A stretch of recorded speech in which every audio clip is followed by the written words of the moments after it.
ஷே பாரத் மாதா படைக்கிறது ஒரே உயிர். இவனுங்களா செம்ம பிரித்து நாசம் பண்ணி சண்டையும் கூத்தலுமா நடத்தி என் சாமியை கும்பிடுதேன், உன் சாமியை கும்பிடுதேன், உன் கட்சியை தூக்குதேன், என் கட்சியை தூக்குதேன்.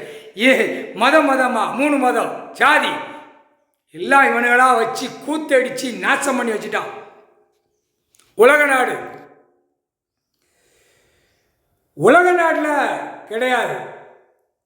அந்த முக்காடு தொப்பி தாடி பாகிஸ்தான், அரபுகான், துபாய், அரபுகான் எல்லாம் இருக்கிற நாடு பூரா அவனுக்கு தக்கன ஆளுவான், சேட்டை பண்ணுவான்.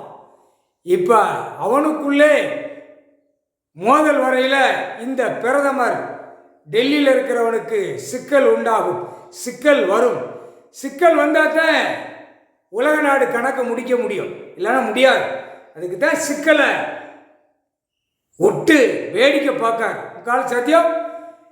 டெல்லியிலேருந்து தமிழ்நாடு வரைக்கும் உள்ள கிடக்கிற தொப்பி தாடி மதமாக பிரித்து வச்சு இந்து மதம், முஸ்லீமு, கிறிஸ்டியனு இந்த 3 மதமும் பெரிய சிக்கல் உண்டாகி நீயே வச்ச நீயே அடி நீயே அடிஞ்சு போங்கிற கணக்கு இந்த செம்மத்தில் இப்போ கூடிய சீக்கிரமாக முடிப்பார். கடவுள் தான் முடிக்க முடியும், வேறு யாராலும் முடிக்க முடியாது. பேராக வச்சு பேராக நடத்தி பேராக வெட்டு பாழாக்கி நீதிமன்றம் கோர்ட்டை அவமதித்து நீதிமன்றமே தலைகீழ மாறி நடந்து கொண்டே போகுது. இதுக்கு முற்றுப்புள்ளி வச்சா தான் முடிக்க முடியும், இல்லைன்னா முடியாது. படைக்குது ஒரே உயிர். ஆடு மாடு கோழி பறவைகள் விலங்கு வரைக்கும் அதை கூட சாப்பிடக்கூடாது. அந்த கணக்கு சட்டம் பயங்கரமாக வரும். அதுதான் வானரப்பட இராணுவம் முப்படை உள்ள வரையும் ஆட்டோமேட்டிக்காக எல்லாமே சுதந்திரமாயிரும். பறவைகள் விலங்குகள் எல்லாம் அனைத்து புழு பூச்சி வரைக்கும் அதுகளுக்கு சுதந்திரம் கிடைக்கும். இவன் சுதந்திரம் வாங்கி எல்லாம் சுதந்திரமாக நடத்தி சுதந்திரமாக நாசம் பண்ணி வச்சுட்டான். முட்டாப்பே அரசியல்வாதி.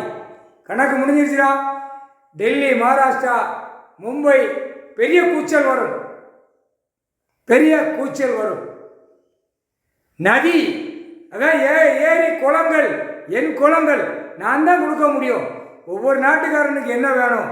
மழை வேணுமா, தண்ணி, விவசாயம் வேணுமா, இருக்கிற இடம் வேணுமா, ஆடை வேணுமா, அது நான் தான் கொடுக்க முடியும் அப்படின்னு அவரே கடவுளே சொல்லிட்டார். ஆனால் தப்பு செய்யக்கூடாது. முக்கால் சத்தியம் புரிஞ்சிக்கோ கணக்கு போட்டார்.